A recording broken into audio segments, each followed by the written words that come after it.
Juan is the host of Vienna Pitch Training. He's an entrepreneur and coach. He works with startup founders, freelancers, and other companies in order to help them to grow their business strategy by simplifying their message and redefining their communication strategies. In this 45-minute webinar, he will show you how you yourself can get over this fear and anxiety, which is holding you usually back, and how you can deliver really a presentation to get the results you want. So Juan, once again, really excited to have you with us today, and the stage is yours. Enjoy, everybody. Thank you very much for that amazing introduction. Thank you very much for having me today with all of you. It's great to see people joining in, and thank you very much for coming today.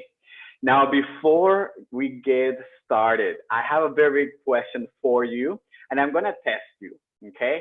So I would like to see that you raise your hand if you love public speaking and presentations. Let's check it out. Let's see those hands as they're coming up. If you know in the tool, if you know how to raise your hand, okay, 4 people, great. So, more hands. So I see a lot of people here love presentations and public speaking. Great. For the rest of us who feels like this every time you have to feel to deliver a presentation, please, people, I know that you're out there, and I know that you're not alone. I know that I'm not alone because I myself am one of those people. Every time I have to deliver a presentation, I get anxious, I get stressed, but still, nevertheless, we push through. And soon you will know how I actually got into this whole thing. My name is Juan Guerra, and I currently actually make a living public speaking. I make a living hosting startup events. I make a living delivering workshops, but it wasn't always like that. Back in 2011, I had to deliver one single presentation. It was just 5 minutes long. But for 2 days, I was so stressed. I was asking my friends if somebody could help me out, if somebody maybe could go with me. And I found a person who was brave enough to go with me because she had delivered the presentation before 2 days before me. And the time came, we go out there, and I just passed out. Like my mind just went blank. I was so stressed. I think there were maybe like 5 to 10 people in that room. And to this day, I can still remember them looking at me like, oh my God, please don't die in front of us. Everything just went blank, and my heart was just beating so hard that actually my friend had to step in, deliver the presentation for me. And I walked out of the room as if I came out of a trance. And I was like, oh my God, what just happened? I went through one of the most horrible experiences in somebody's life. Actually, the majority of the people prefer to die than having to speak in public. But that day, I made a promise to myself. I promised myself that if I'm going to actually become an entrepreneur, if I'm actually going to build a successful business, I needed to improve my public speaking skills. So since that day, I made sure that every chance I had to speak in public, I went after that opportunity. And little by little, I started getting better at it. And I started getting better at it. And people started to notice. So they started inviting me to deliver presentations for them. Next thing I know, I developed a passion out of public speaking. I went on to travel to more than 13 countries, speak in front of 7,000 people. And that's how we ended up here today. So really passionate about public speaking because it has completely transformed my life. And I know how I can transform yours. And that's my biggest driver when it comes to supporting people, improving their presentation skills. So as we go along, I see that the Q&A is coming in there. I see that the chat is active. So feel free to bring your questions. Thank you very much, Lauren, for being so active in the Q&A. Also in the chat function, I'm gonna open it right here. And I'll just walk through my presentation. Okay, so feel free to add them there, and I will continue to check them every now and then. So welcome everybody, and I see that you're from all over Austria present here today. So if you want more information, you can always check my website. You'll find more resources there. But let's get started with this presentation. Now, if there are 3 things that I want you to get out of this presentation, they're going to happen in the next couple slides, okay? Everything else is going to be added value, but please make sure that if you're going to take one thing with you that is going to help you master your stage, it's going to happen on the next 5 slides. Now, the first thing that I want you to keep in mind is that you can't run away from the stage. There's no way, sooner or later, you will have to deliver a presentation, whether it is at work, in school, or even at your best friend's birthday party, you have to deliver a speech, or somebody's close to you, you have to deliver a presentation. Sooner or later, you will not be able to run away from the stage. You will have to deliver a presentation. Keep that in mind. That moment will come. Second, public speaking has the power to improve your life, because if you decide to improve your skills, you'll see how you're going to go and have 2 development journeys. On the one side, you're going to develop yourself internally. Why? Because public speaking pushes you out of your comfort zone immediately. And that helps you grow. As you push yourself to deliver presentations, you're going to develop your leadership skills. You're going to develop your self-awareness skills. You're going to develop your communication skills. And all that is going to progress into your personal and professional life. As you improve your communication skills, your relationships are going to improve, your business is going to improve, and so on and so on. But also on the external side, you're going to improve. Why? Because as you get on the stage, you get in front of people. So you get to grow your personal brand, you get to grow your network, and you get to position yourself for success, because then more people are going to come to you, ask you for questions so that you can help them. And that's the cool thing about public speaking. Because so many people are scared of public speaking, all you need to be is a little bit better than everybody else, and you will automatically stand out, because people are going to be eager to give you their chances to speak in public. As long as you run away from the stage, you're going to give your chances to succeed to those who will be willing and brave enough to stand in front of others to deliver that message. So when you're getting better, a little bit better at it, you're going to get those chances from everybody else, and you're going to improve internally and externally. But the last thing, the most important one, is that actually every time you get on the stage, you get the opportunity to make an impact.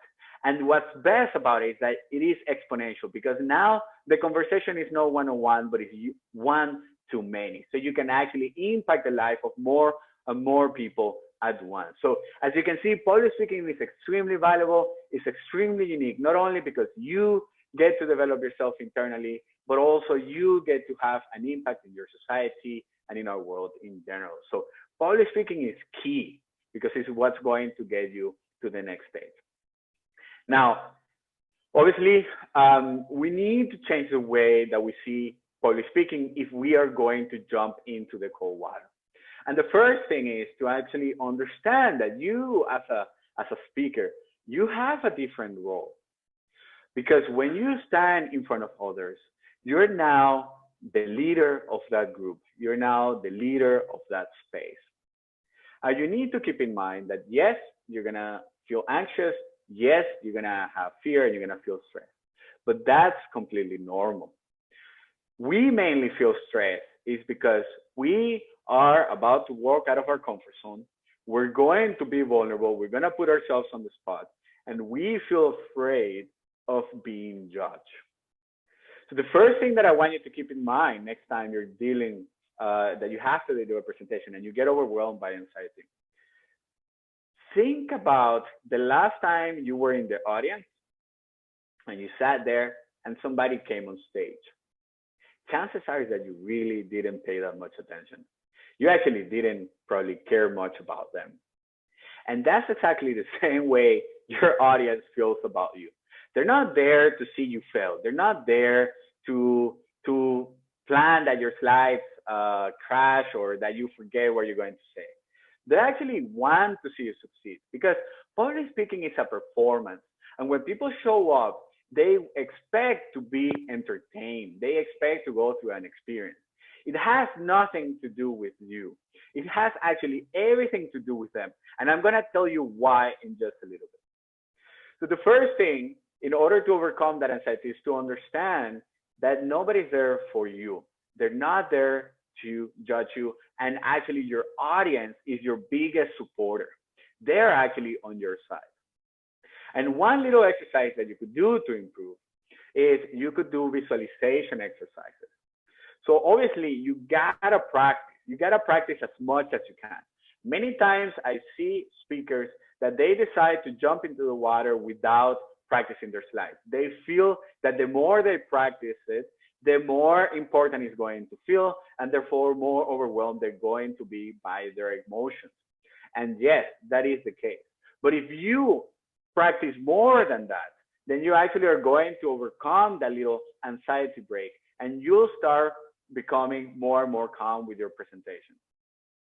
So you gotta practice, practice, practice, practice. And I'm talking not only practicing before you go live, but also try to deliver it in front of as many people as you can. With time, you get better at it. You see how it works, and you get to dominate the content. The more you dominate the content, the more prepared you are. So keep in mind, you gotta practice. One thing that you could do is a visualization exercise. Before you actually go to deliver your presentation, you can see yourself already in the future and practice in your mind how it's going to be to present your presentation, how it is to deliver that presentation. If you can, try to go to the space and the room where you're going to deliver it from so that you can really be there. If you can, before the presentation starts, try to meet a couple of people in the audience so that when they are inside the room, you can address them and feel that you're talking with them.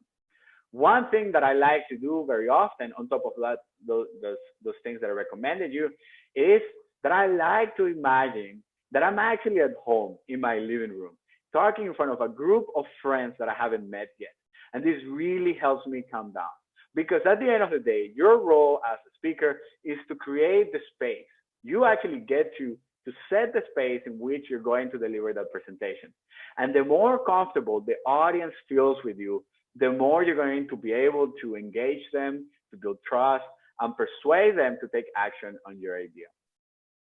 So you are the speaker.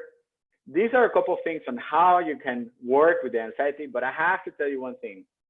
The fear and the anxiety are never going to go away because that's just the way it is. Every time you jump into the water, you're going to feel it. Now, what happens is that with time, because you have been practicing your presentation and you get more comfortable with the stage, you learn how to canalize that fear. And what you do is that as you learn to canalize that fear, then you flip your mind. And instead of being like, oh my God, why do I put myself in this situation? Why do I have to do this? I'm so afraid, I don't want to do this. You need to shift your mindset into, I can't wait to tell them about what I'm going to tell them. I'm so excited to tell you about public speaking because I know how public speaking can change your mind. I'm framing myself. I'm going from, oh my God, another presentation. I'm going to be in front of people. They're going to judge me. So stress. Oh my God, this is not, instead of, I can't wait to tell you, the audience, how you're going to improve. I can't wait to help you grow your career, grow your skills so that you can achieve a more successful life. You see how I quickly do that shift? But it is that excitement, those feelings that actually make a big difference into what I'm going to tell you, okay? So keep that in mind. David, you're asking, I don't know if that's with me. Where am I from? I'm actually from Venezuela, although I do live in Vienna, but I'm from Caracas, Venezuela. So that's for the speaker's mindset.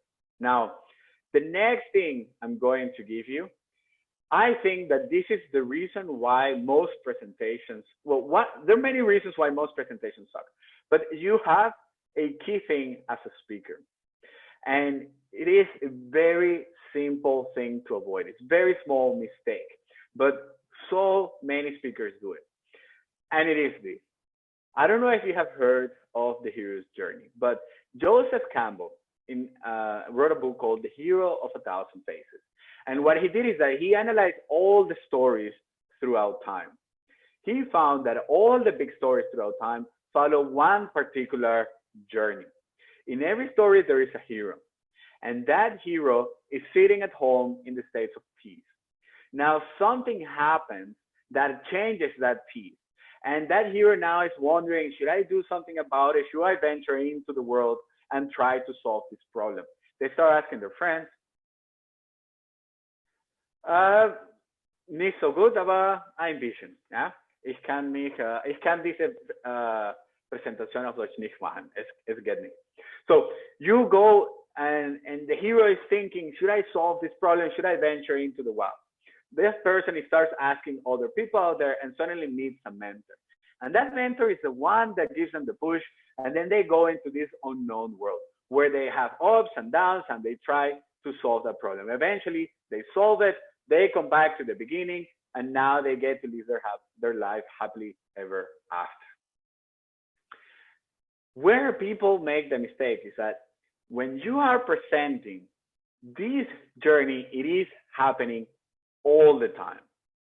Now, the thing is that where the speaker makes the mistake is that the way that they deliver their presentation, the way that they use storytelling. The thing is that your presentation is a place, it's the place where your audience is going to find themselves and take action. The way you get them to take action is by showing them that you are actually the mentor. Where people make the mistake when they're delivering the presentation is that they position themselves as a mentor. But that's not the role of the speaker. Their role of the speaker is to position himself, herself as a mentor. The audience, you guys, are the heroes of the story. And it is your role as a speaker to guide your audience, to guide those heroes to actually take action and solve their problem. That is the biggest changer when it comes to a presentation. You are not the hero, you are the mentor. The audience is the hero, and your role is to guide them through that journey. The audience shows up because they have a problem. Yeah. And you as a mentor with your experience are going to guide them. And that's how you're going to get them to take action. You're actually going to start by the end. You're going to sit down and figure out, okay, I see the audience is here. What should be the goal of my presentation? What is the action that I want the audience to take, or what is the feeling that I want the audience to take the moment I stop talking? You need to identify where it is that you want to get the audience to. A presentation that is outstanding understands that the speaker is the mentor and the audience is the hero, and knows where you need or where you want to take them. What is the action that you want them to take at the end of your presentation? So how do you do that? Well, you need to sit in your audience shoes and you wonder, well, if I'm in this presentation, why would I be here? Why do I want, why is this topic interesting for me? What it is that I want to develop from this presentation? Because you need to tailor that message to those fears and those aspirations and those concerns of the audience. For example, in this presentation, you have many different backgrounds. We saw that, nicht so bescheiden. Dankeschön. I know that, for example, we have people here from Graz and Klagenfurt and Innsbruck and Vienna and Linz and so on and so on and so on. But so we have very different people. We have different ages. We have different goals. We have different aspirations. But there is one thing that groups all of you together. And that is that if you are in this presentation right now, in this webinar, it's because you are interested in improving your communications, because you want to deliver better presentations. You want to be able to deliver a presentation that persuades your audience, that creates interest. You want to be able to overcome your challenges of public speaking and fear and anxiety. So I automatically can group you into sort of an homogeneous group that then I can work with. When you're delivering your presentation, you need to position yourself in the shoes of your audience. And remember, they're not there to see you. They're there because they have a problem that they want to solve. You want to improve your public speaking skills. That's your problem. So the solution is to be part of this webinar where you learn how to overcome those challenges, so that then you can live happily ever after delivering presentations that amaze your audience. So that's how you're going to group your audience so that you better understand how you can actually put together content that is relevant for them. Okay. Cool. And then obviously you got to practice, and then practice some more. You need to make sure that you fully know your presentation inside out and that you get to deliver it as many people as you can. Collect the feedback and improve it. Now, keep in mind that once you see something that works, then you don't need to change that anymore. You can actually move to another part of your presentation that you can improve. Okay, cool. All right, cool. So practice, really practice makes mastery. If you see, for example, TED Talks, those people have been practicing for over a year. Never assume that somebody just jumped on the stage and winged the whole presentation. Chances are is that the moment you get to know about somebody is because that person has been practicing, they became popular enough, they became good enough so that they started to spread around, and therefore they came in front of you. You can compare your level of skills with those that are already mastering the craft, with those that are famous, because they are ahead in their journey. This is the equivalent of comparing yourself with somebody that has been going to the gym and training for the last 3 years and you on your first day. It is exactly the same way when it comes to public speaking, because it takes practice, you improve. And also the other thing is that just like at the gym, if you don't continue to practice, then your skills are going to go away. Then you need to start again from zero, because your comfort zone is going to decrease as you stop pushing it. Okay, so if you're not growing, you are getting smaller. That's how it is with public speaking.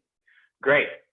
So let's jump into a little of the technical things. But what I deliver in the first part of this presentation was how you're going to get on the stage, how to deal, your role as a speaker. These are key, because these are the things that nobody teaches you. These are the things that you only learn from being on the stage and reflecting on all this. This is what I learned the hard way by practicing being on the stage and then having to teach it. So for me, this is really important. What comes next?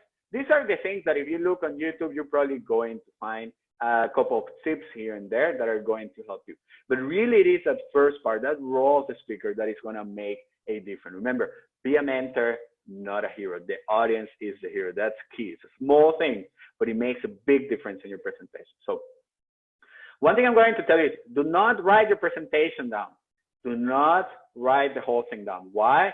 Because if you write it down, you're going to feel forced to memorize it. And if you're forced to memorize it, you're going to feel that you must say exactly what it says there. It's going to take away all the flexibility. So you cannot have that interaction with the audience. You're going to feel compelled to just say each word one by one. And the moment you stumble on one word, that's it. You're going to break your self-confidence. You're going to go all the way down. You're going to forget what you're going to say next. You're going to be really, really stressed. So what you need to do instead is make a simple outline, okay? You start by the end. What is the ultimate goal that I want to achieve? What kind of audience do I have? What are the problems that they are experiencing? What is it that they want to achieve? And then with your message, you take that audience through a journey. That's what your presentation is all about. Taking the person that is struggling with a problem through your content and get them all the way onto that point at the end that you have planned where they should be. In my case, I want to encourage you that you should get out there and experience public speaking, because I can give you all the information in the world, but it's only when you get yourself in front of others that you're going to improve. So that's why I put such a big effort in the first part to help you out when you are on your own in front of others, so that you can really master that part and overcome that stress of the beginning. So make an outline. What are the most important points that are going to guide that person? And then write keywords. So for example, let's use this session again. I wanted first, so if you follow my slides are actually the outline. And then I have a couple of keywords that I want to say for each slide, okay? So in case something happens, I can still, I started in 2011. I started making a living out of it in 2015. So 4 years of sucking. Good. So make an outline and make sure that you write the keywords. That outline, you write down what is the main goal of that section and then some keywords to guide you. So do not write your whole presentation. The next thing is be on time. Nobody is going to complain about a presentation that finished earlier. Nobody. Everybody's going to be happy if you finish earlier, okay? So don't be afraid to be short and concise. And keep in mind that many times what is important for you is not necessarily important for the other people. So just take the feedback, improve it, and then move on to the next level. So how are you going to be on time? Well, it depends. For example, in my case, at this stage, I make my outline and I allocate times for each section. How long should each of them take? I know if I have 60 minutes, I'm going to plan for 40 minutes, then we have a Q&A, and then I can make sure that we can finish on time. If you have a 5-minute presentation, then what you should do is plan for 4 minutes, and then you have that strong minute at the end to negotiate whether you take a bit longer. Because the last thing that you want is actually to rush through the end of your presentation. That's where you're going to deliver the call to action. And that's actually the most important part, because that's what is going to take that person to, now you have to deliver all your message and you want them to take action at the end. And that's where the call to action comes in. So you definitely don't want to rush through that. That's probably the most important part of the presentation. The beginning and the end, especially at the end, those are the most important parts. So you really want to make sure that you're in time. In your outline, just allocate times of how long each part going to take. And then if you have 5 minutes, then plan for 4.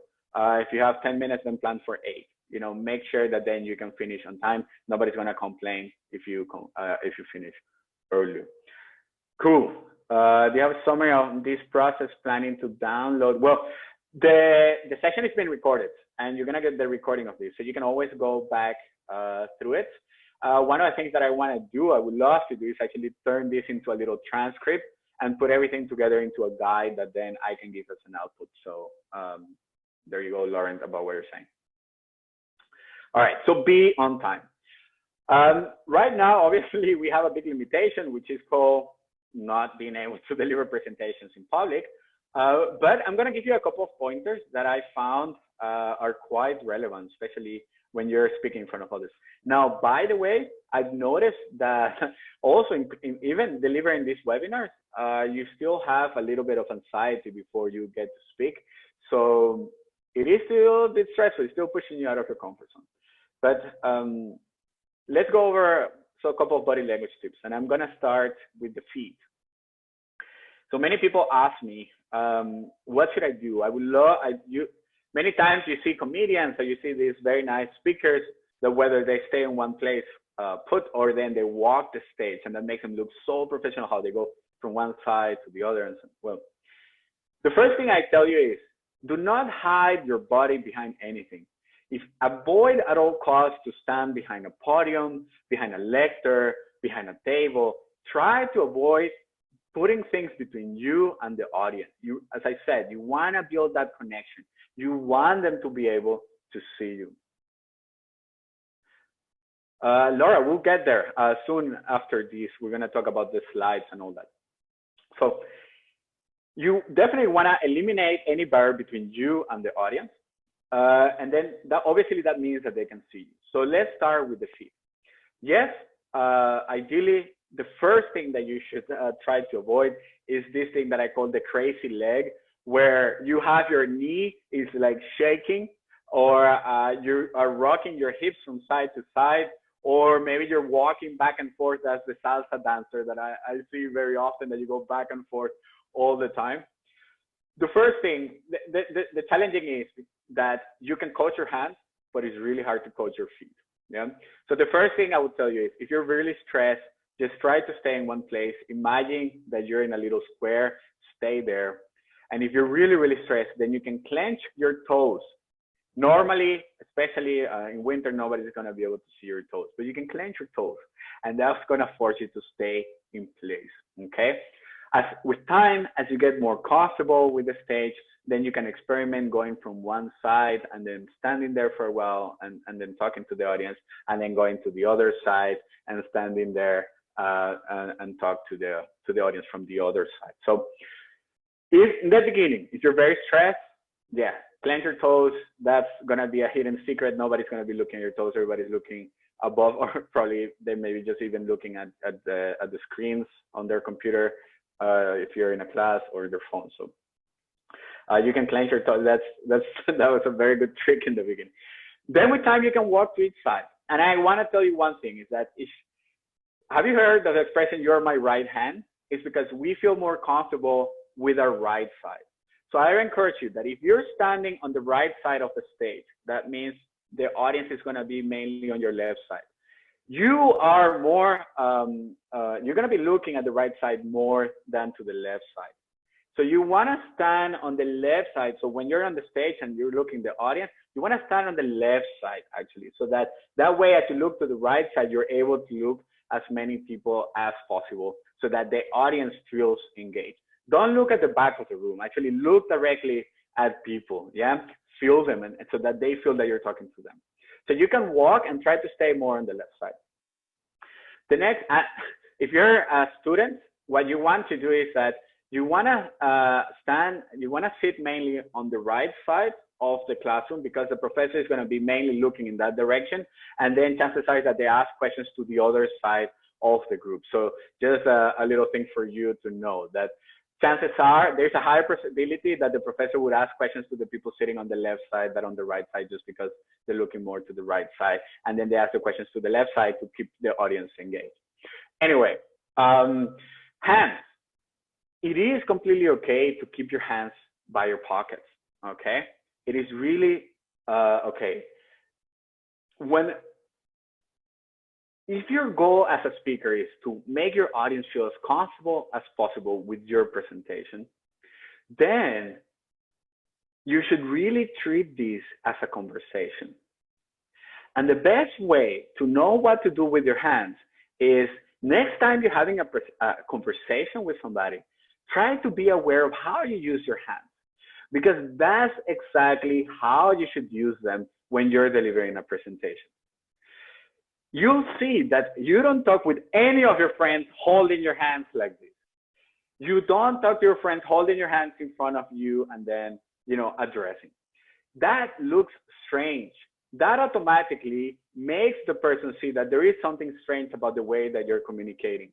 And therefore makes it harder. It triggers something in the subconscious, because we know that we don't talk to people and then they talk like this, or that we use these gestures. So it is completely okay to keep your hands next to your pockets and then use them accordingly to reinforce your message.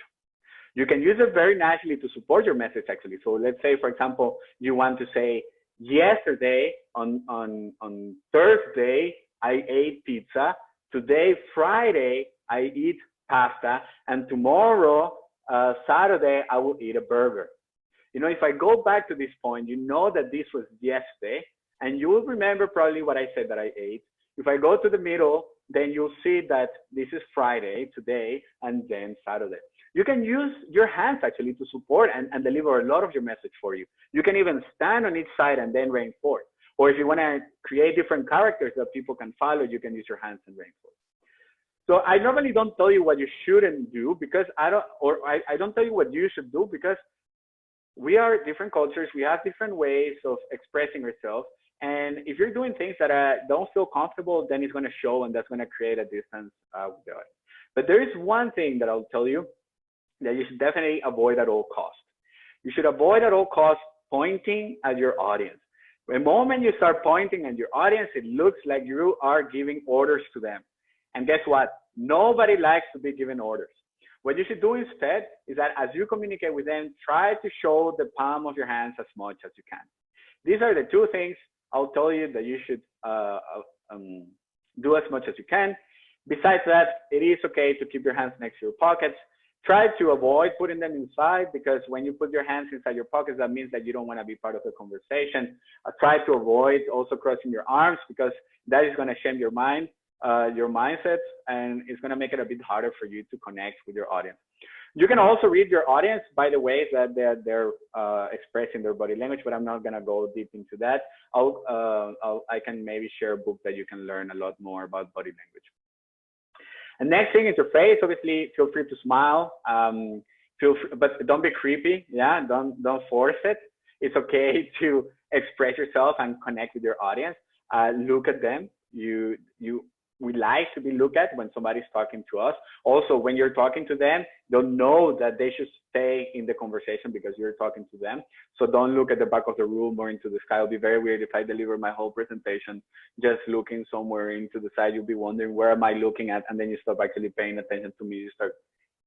It is okay to look at people, okay? Now, keep in mind, I think gender may play a different role. You need to be aware of that. In certain cultures, it's not okay to look at each other in the eyes. So just be aware of that. But these are small things particular to that context. But in general, just look at the people, smile back, you know, get that energy from them as well to deliver that on the stage. Cool. All right, about your slides. And I'm going to talk about slides. I'm not going to get into flip charts. Definitely, you can use flip charts, but I'm going to talk about slides because it's the most common thing. Your slides are there to support you, not to deliver the presentation for you. I say that again. The slides are there to support you, not to deliver the presentation for you. That means that this is definitely a no-go. The moment I show you this, you stop looking at me and you start reading the slides. You stop paying attention to me. You should definitely have a slide that reinforces the way people learn. You know, people learn either by watching, so by watching, by reading, by moving, by writing. And so you want to be able to touch as many learning points, learning styles as you can. But the one thing that is important is that when you're delivering a presentation, the focus and the attention should be in you, not on the slides. The slides are there to support you.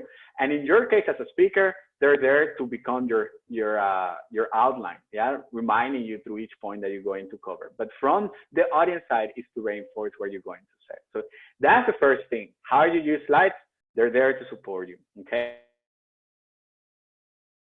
This, on the one side, this is laziness from the speaker that they didn't want to practice enough to learn their content so that they can deliver it. So they outsource and delegate the presentation to the slides so that they just really read from this. You need, great presentations don't have that. You need to avoid that. At the same time, you need to avoid this at all costs. If you have stuff like this, you can definitely send me the slides, send me the document, and then I can read it and then we can discuss it. You don't need to have this on slides. And then stuff like this, well, if you're pitching your business, if you're going through something more complex, what I would recommend you is that at the end of your slides, you could have a section that is extras, and then you could have stuff like this in case somebody has a particular question, then you can go there and showcase. Like if somebody asks me, okay, how does your organization look like? Well, perfect. Okay, I'm gonna go over there and this is the Kingston Elementary School and this is all the different roles and so on. But this should not be used in your presentation. It's too small to read. Right now you can read it because you're in front of the screen. But if you have a big room, nobody's gonna read this. This is overwhelming. You don't know where to look, okay? So one thing is, my rule of thumb, one idea per slide, okay? Our brain is very basic. We're not going to spend that many calories in trying to understand too many things in one place, okay? So one idea per slide. And my rule of thumb is no more than 5 words per slide, okay? Don't make it overwhelming. The content, the words that you put there are to reinforce what you're saying. I put 5 words there max because I'm saying it. You see the 5, you read it, is reinforced. It's to support your learning. It is not for people to read from it. So 1 idea per slide, 5 words max, okay? That's how I use slides. Now, I'm gonna give you a couple of sources where you can actually find very cool pictures like the ones I'm using. Actually, most of my pictures, I think pretty much all of them, are taken from the top 2 sites, which is unsplash.com and Pexels. You can very easily go there. They are copyright free. You can use them for commercial use. You can use them for private use. Whatever it is that you want to do with them, it is completely okay. You can simply go there, use them to support your message. They're really cool pictures, sorry. And then you have font sites. Now, With fonts, it's a bit more delicate because a lot of the fonts that you're going to find, I mean, designing a font requires a lot of work. So a lot of them are probably going to be free for personal use.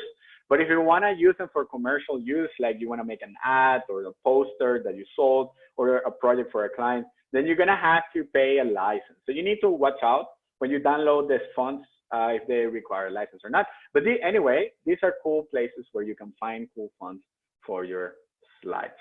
Now, you asked me, Magdalena, that's a great question. I'll answer in a little bit. Laura, you asked me what kind of application or website to design your presentation. They look very cool. Actually, I use PowerPoint. Thank you very much for the compliment. I use PowerPoint, and it's very simple. I can even show you how I design this slide.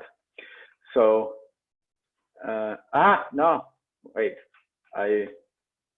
that's that's not what I wanted to do. So very easy. This is PowerPoint. If you see, I'm gonna recreate this slide. So I add a new slide. You see my background is black. I'm gonna take this picture, copy it, drop it in here. Now, if you notice, normally this picture is clear. So that's the normal picture, how I get it from the website. What I do is I push a little bit of transparency, and that creates some kind of effect where everything looks the same. Then I go ahead and add a little slide, text, hello, hello, okay, hello. I make it white. And now when it comes to slides, what is very cool is to actually add a little bit of shadow. You don't want to do this in printed because the shadow, you cannot see it, but in slides, it looks very cool. So if you see already, they already look very nice. Then what I do is I can copy this. No, that's not what I want to do. I can copy this and then paste it. Then I can change it and make it bigger. And then I make sort of this, actually, this contrast between the type of font. So let's say, for example, I normally use Montserrat, and this is going to take a little bit because I have a lot of fonts in there, but I can show you. It's very nice. You can use the same font and then just play with the thickness, for example, of the same font, or you can pair different types of fonts that go together. So my brand is Montserrat. So I would look, for example, thin, italic, and then I go with the same one, and then just go extra bold, and you know, it would look quite nice. You can pair them. You can create a little style. You can put them on top. This I bring to the front so that then the shadow can be on top of the other one. And yeah, that's how I design my slides. Cool. Let's go ahead and continue. The other question, what should I do if somebody looks angry? So there is one thing. You as the speaker, you are the leader of the group. Yes, you can take feedback from the audience in the sense of, okay, maybe they didn't understand what I'm saying. Maybe they are a bit frustrated. Maybe this is something that they don't believe in. Especially like if you make a statement and then you see that people cross their arms, you see that, okay, they are reacting to what you said. Maybe they don't fully agree with it, and that's why they're blocking themselves. So, but it could also be that the room is cold. So this is never 100%.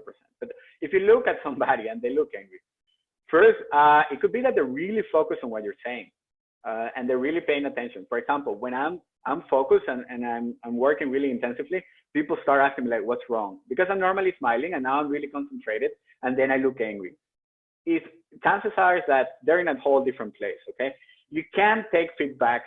You can't take that as if it is somebody saying that your presentation is bad or that they're angry at you.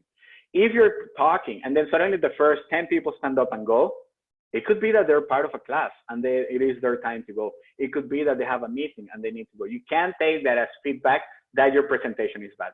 Most of the time, when we're stressed and we're presenting, it could be that you think that you're not performing because you're stressed, but most of the time people would not notice. You actually are delivering a great presentation.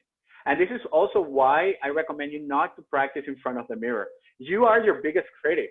And when you look at yourself in the mirror, it's nowhere close to how actually people are going to tell you. People are way more flexible. Why? Because the majority of the people are terrified of speaking in public, and they're actually grateful that it is you who is on the stage and not them. Okay. So what should you do if somebody is angry? Well, they could be just lost in their thoughts. I think that you shouldn't, you cannot take that feedback in. You need to continue leading the group. You shouldn't take that personally. People are going to do and feel whatever it is that they want to do. So you can't take that personally. You need to continue moving on. You need to have maybe a rule of thumb. You know that you cannot satisfy 100% of your audience. So maybe, you know, we're very different people. We learn different ways. It could be that that person had an argument before walking into the room, and now they're angry because of that. Chances has nothing to do with your presentation. So if somebody looks angry, disregard it. Completely disregard it. Now, if somebody's being a jackass when they are participating in the questions that they're asking and so on, then you can come to them and you can address it and say, why are you angry about something? Why are you being a jackass? You know, maybe you want to step out and come back. You know, you can address it and move it on, because the majority of the people are not going to be a jackass, and this person is actually going to ruin the presentation for other people. Like, for example, if somebody pays for an event and somebody's ruining it, you know, you're ruining also other people's presentation.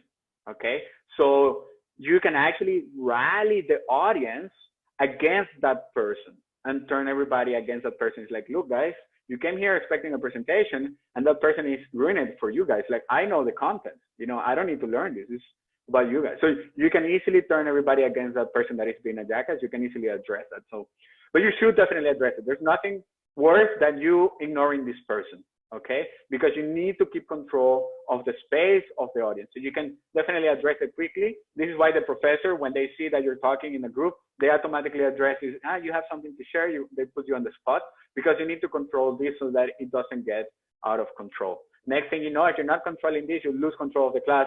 Everybody's talking, or the audience. Yeah. So that's it. What if you are excited to present your message, but the audience is bored? That's a great question. Let me just finish the slides, because we are already 8 minutes short of 2 p.m. and I'll go to that. So simplicity is king. Don't be afraid of simplicity. You know, normally the way I do it is I figure out what it is that I want to communicate, what is that main thing, and then I go from there. And then once I see where I am, I start, what can I take away? What is extra here? What is it that you don't need to know? What is not essential? I start eliminating things, and then I test it out. I see, for example, we had 1 hour. We have, I see how many slides I have. I calculate maybe from my experience 1 to 2 minutes per slide. So if I have 20 slides, that's automatically 40 minutes. So there's no way we can deliver all this in time. So, you know, put together your presentation. You can have maybe a rule of thumb of how much time you invest in each slide, and then start slashing. What is it that you can take away? So in the words of Antoine de Saint-Exupéry, simplicity, so perfection is achieved not when there's nothing else to add, but when there is nothing else to take away. Once you feel you have done it, then now start drilling. What can you take away? What is extra? What is it that you don't need to do? Or what is extra that you don't need to communicate? Now, let's say you are presenting and everything goes wrong, okay? You're overwhelmed by anxiety, your slides are not working, maybe you don't feel so good. What to do when things go wrong? Well, remember, the slides are not there to present for you, okay? You are the one who needs to deliver the presentation, so you have complete control. You are the only one who knows what you're going to say. The audience has no idea. They have no clue what you're going to say. So if you forget to say something, only you knew about it. Okay, just write it down. Make sure you add it next time. Okay, don't be stressed. Only you know what you're going to say. Only you know if you don't feel prepared. Only you know. Okay, all the stuff is just in your mind. The people don't see that. Just because you feel that you're not performing doesn't mean that you're not. Okay, but let's say your slides don't work, and let's say that you get overwhelmed. Well, this is the default structure that you should follow. So in case you forget everything that you're going to do and everything goes wrong, just keep in mind that in the beginning, you should try to grasp people's interest. This could be a question, this could be a quote, this could be a little story. You know, I started by asking you who loves public speaking. You know, this automatically addresses mainly everybody, because chances are that we don't like public speaking. So that's the way that I get started, and we get into the topic, and then I show you the picture of this person that is just going crazy because they need to deliver a presentation. And that's really pretty much how I feel. So I connect with my story. But you have 3 things, and I told you those 3 things in the beginning that you're going to develop. So tell them what you're going to tell them. Tell them those 3 things, and then finally tell them what you told them. So at the end of the presentation, go back and remember, go over those 3 things. Grab interest, tell them what you're going to tell them, and then tell them what you told them. And if you can, at all costs, try to put it all in a simple story. That's what you should do in case things go wrong, okay? Be flexible. You shouldn't depend on your slides. You should be able to deliver the presentation without those slides, okay? And yeah, practice, practice, practice, practice. If things go wrong, you know, if you forget to say something, only you know. If something happens during the presentation, don't bring more attention to it. Sorry, my slides don't look the way they're supposed to. Ignore that. My microphone is not working. My clicker is not working. You shouldn't worry about these things. Actually, if your slides come on the presentation and they don't look the way they're supposed to, it's your fault, because you didn't practice enough and you didn't test the slides before you deliver in your presentation. Yeah. So keep that in mind. Like, you can actually eliminate all the room for improvisation by testing and practicing before your presentation. So we did that today. 30 minutes before you came, we practiced, we went through the slides, we made sure they worked. I went through it in my mind, I practiced it. I've been since 10:30 today, going over the slides, checking them. So still, I mean, you see the slides, but I've been practicing, I've been working on this already since 10 a.m. I use different slides from different workshops, and then I put them together to fit the time and the goal, and here you are. So still, you gotta practice, okay? You need to eliminate that room for randomness that you don't have control. Guys, if you want to read a couple of books, here are a couple of resources that you can go over to help you improve, other sources. And I see that the storytelling, the public body language book is not there. I'm gonna have it in the chat. Juan, we also have a question. Okay, that was asked live. So the definitive book of body language, Alan Pease, I believe it is. So that book that I share in the chat, and these books, you can make a screenshot, check them out. They're going to be really useful. And the 2 logos are for 2 organizations that you can really master your public speaking skills. If you are older than 30 years old, then Toastmasters is the place to go. If you're younger, then ISEC is a great organization that you can enroll in. It's free. It's all over Austria, and it's actually all over the world. And there is a lot of opportunity there to master your public speaking skills. Actually, that presentation that I had to deliver was when I joined that organization. So all the beginning of my development was actually within that organization. Okay, good. So to bring it all together, can't run away from the stage. Public speaking will improve your life, both professionally and personally. You get out of your comfort zone, you get put into leadership roles where you need to understand how people see you and perceive you. You get to develop your skills, you get to develop your brand, you get to expose to other people, and that therefore takes away chances of succeed from other people and gives them to you. And most importantly, you get to make an impact. Thank you very much, everybody. That's it from my side. And now I'm going to go back to the questions. So we managed to go through all the content. So thank you very much. Now, Hannah, what if you're excited to present, but the audience is bored? You know, I recently had that challenge. I had to teach at the university a topic that the audience was, the students were not really interested. And really the whole time as a speaker, as an educator, my whole time was, how can I make people interested? So you really need to figure out what is it that people aspire? What is it that people want to achieve? And then deliver the content in a way that connects with those aspirations. You know, we are more afraid of losing 100 euros than winning 100 euros. So maybe you can address and present the content in a way of, hey, if you don't develop your public speaking skills, it's going to be really hard for you to achieve success. It's really hard to build a career. It's going to be really hard to make an impact, because all those things require you to speak in front of. So I try to motivate you in a way that showcases you what you stand to lose if you don't develop your skills, and then showing you also what you can achieve. So that's one way. The other thing is to engage your audience. So you can ask questions, you can bring them, you can make them participate, you can create exercises, so you can deliver that constant engagement with them. And well, just have your rule of thumb that, there's some people who are never going to be there. Maybe they had some problems happening before the session that then keep them from focusing. So that's it. Thank you, Hannah, for your question. Janice, how should you start a presentation? With which words? That really depends. Ladies and gentlemen, welcome to my presentation. Yes, avoid that at all costs. The first thing is you need to try to grab everybody's attention, okay? You are going to feel forced to say, thank you very much for your time. Thank you for being here. I'm sorry I didn't have to prepare. You don't need to talk. You don't need to tell us about all this. Even you don't need to introduce yourself. Just jump right into it, okay?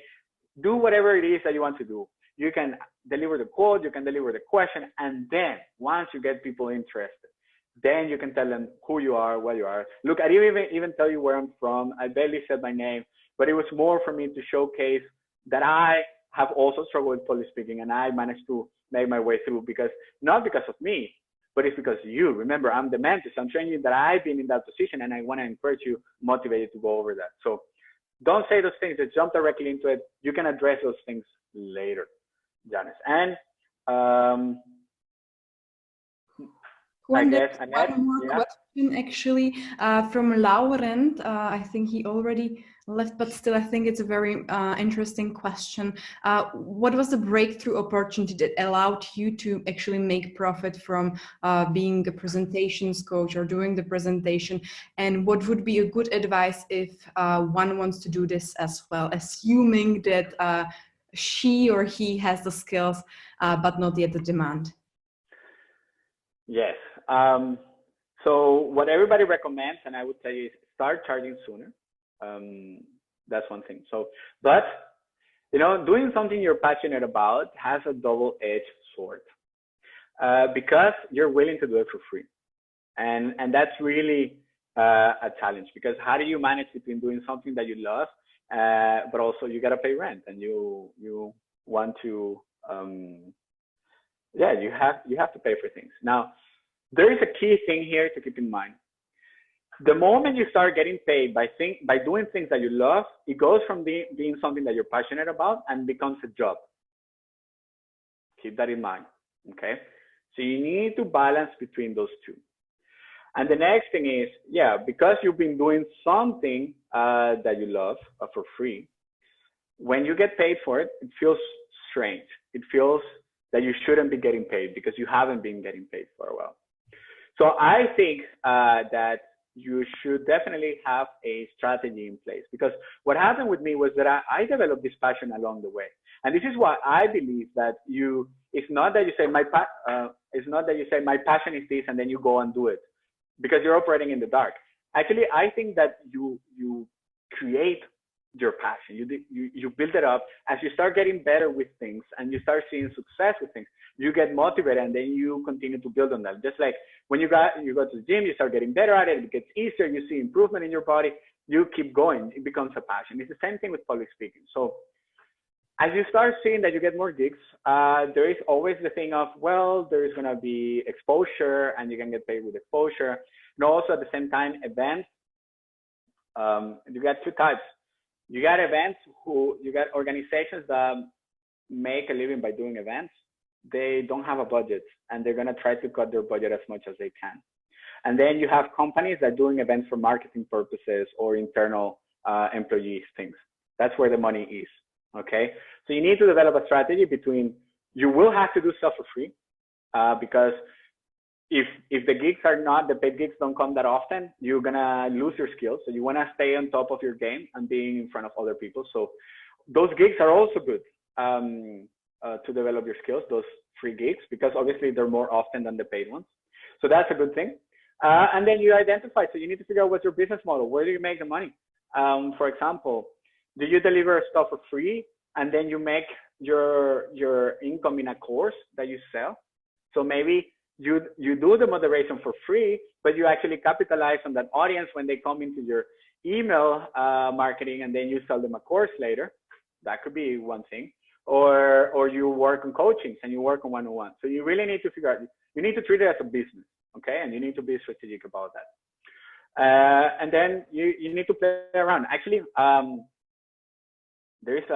wrote a blog post about the first time I got paid from public speaking. And actually, Annette, that's the event where we met. So the first event that I actually got paid was a startup live in Klagenfurt. That was the first time that I actually got paid from moderating. So it's weird, but you know, push yourself, and it's gonna continue to get you out of your comfort zone. But as a speaker, you'll be used to that. Yeah. And then people would, when you see people recommending you, and when you see people like little by little, you'll know, because you feel more confident in your skills, and then you know what you're worth. That comes with the experience. So just start charging sooner. Great answer. I thank you, Juan, very much. I think we are a bit running out of time already. All the amazing questions. I hope this answered your question, Lauren. I know that you dropped out for a bit, but you're back.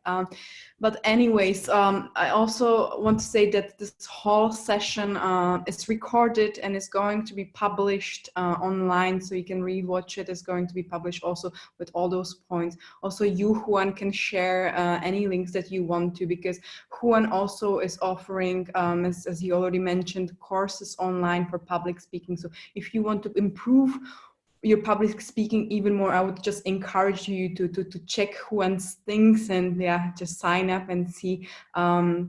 Because I think also maybe a bit of quick question from me, because I always am freaking out before going onto the stage, right? So this kind of nervousness, this is something maybe you didn't really mention. What, besides those, you know, toes, what would be your recommendation maybe to those people that really feel uncomfortable, are super nervous? Is there a way, maybe some kind of a ritual, meditation, or something that you yourself do or you recommend to your clients? Yes. The last thing I would recommend you is to have a shot of something. And that's really because, because you can build a habit that then in order to get on the stage, you need to get a shot, and you know where that goes. So that's why I really don't recommend you to do something like that. But look, the fear and the anxiety before going on the stage is completely normal, and we all live it. They're world-class rock stars who are throwing up before going on the stage to start their concert. Like, that's normal, and that's something that is always, you're going to feel. Now, with time, you feel it less and less. For example, I don't feel now 2 days anxiety and stress about a presentation. But, you know, when you were presenting me, I start feeling it, and it's like, okay, we're getting ready and it's going to happen. And I do feel it. That's normal. So you just learn to canalize that energy. And I think one big thing is, I'm not scared. You know, your wording has your affirmation, you know, that helps a lot. And I'm not scared, I'm excited. I can't wait to tell my audience how they can improve their lives by public speaking. I can't wait. So figure out what is that, you know, that main message, and be excited about this, you know, because that's also important. When you're excited about what you're communicating, that passion is going to transmit into your audience, whether you are, that's your fear. That's also, you know, that passion is going to transmit into your audience, whether you are in a webinar session or in the audience, in a physical event. But one thing that I do sometimes, and it is behind the stage, so your body's going to get very tense. So what I do is that I practice my presentation by exaggerating my gestures, and this is going to get my muscles loose, because the moment I am on the stage, I'm going to get tense again. So I try to go out and, you know, just get the blood going. You know, I try to drink some water. I never have a full meal, like a heavy meal, before the the event, and I try to get oxygen. That's why I open all the windows in the room to get a lot of oxygen and try to make it as cold as possible so that we all stay awake. Yeah, so I try to have that ritual behind the scenes where I jump, maybe I do some exercises, I get my blood going, I pump my energy. So when I come with a lot of energy. And I try also to make my opening very energizing. You also need to, so because that allows me to do the transition from the anxiety into the excitement as I start. And also keep in mind that your audience has been sitting for a while. They're sitting there waiting for the event to start. So they're all in a very low mood. So you want to somehow bring that attention because you're the leader of the energy within the space. So you want to bring that up. Now, it's going to be a bit shocking in the beginning, but because you're going to act like this is normal and this is how you are, then people are going to bring themselves up because you are setting the mood for the space. So they automatically will come to the same level. And obviously you eventually bring it down so that you will find that balance in the audience. Juan, also from my side, I think we are now right on time. I would really love to thank you for your presentation today, for all your tips. And I believe that with these tips and a bit of practice, as you said, we are all gonna rock the stage in the end. So thank you so much for joining us today, and I hope to see you again soon.